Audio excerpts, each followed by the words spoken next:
The difficulty at the moment and for the last 150 years since we've been recording temperatures is that the average temperature of the surface of the Earth has been rising. Now we're suddenly seeing an enormous rise in the price of electricity. My suspicion is that that will continue to happen. Indiana is a state that has coal. It has been using coal for the last 100 years and more. And it is unfortunate that our future here in Indiana must shift away from coal simply because coal is the major producer of CO2. It's a big problem in this state. People just don't think about energy. They pay their power bill, they buy gasoline, and never give it another thought. This is just the way we live, and it's not a sustainable way to live. The sun is producing a full carbon fuel supply for us every 2 weeks. That is, every 2 weeks, the sun gives us an entire coal supply that we ever had on the Earth. Siren is an all-volunteer grassroots organization of people who are interested in seeing a variety of things happen in the area of renewable energy. Many of Siren's projects are educational in nature. We do conduct workshops.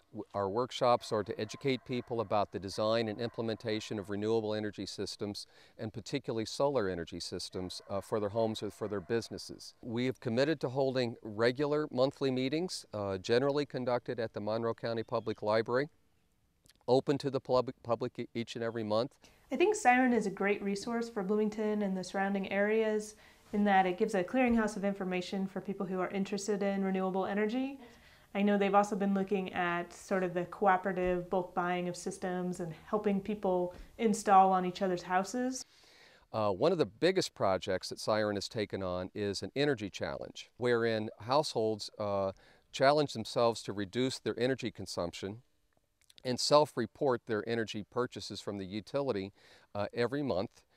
And every quarter we're awarding some kind of a prize or reward to the household that reduces the most. We will award a 1 kilowatt PV system to the biggest loser, so to speak, for the entire year. You know, when you get your energy bill, we were always pegged at the very low end of the scale compared to other people in our area. And with the energy challenge, during the third quarter, we managed to reduce our energy use by 60%.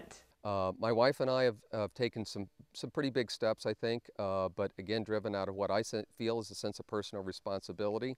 We have installed a solar PV system, a 2.4 kilowatt system that is producing about a third of the power that we use here in our home place. This is something that really does work. The technology is real. It's not just some pipe dream that somebody has.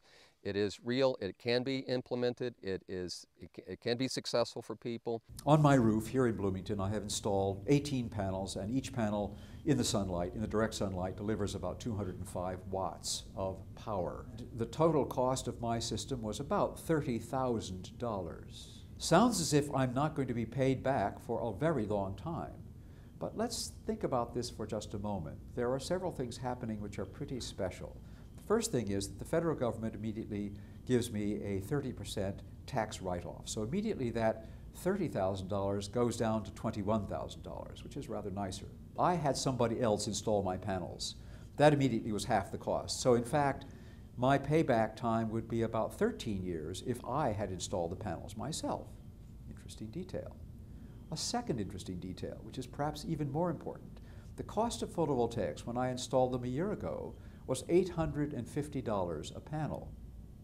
Those panels have now dropped to a cost of $450 in 1 year's time.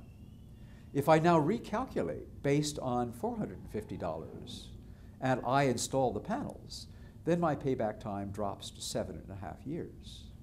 The other thing to keep in mind is that Indiana is a very good solar energy place. We are 175 watts per square meter here in Bloomington. That's to be compared with 250 watts in Arizona.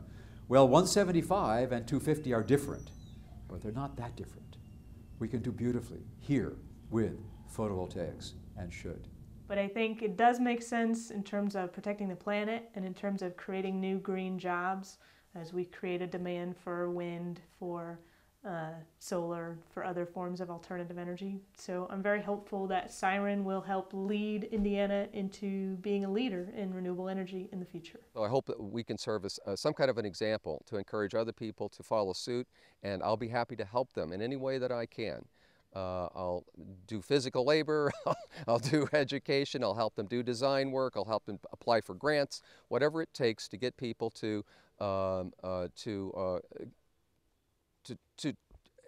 buy into the solar revolution. We're trying to create that here in this community.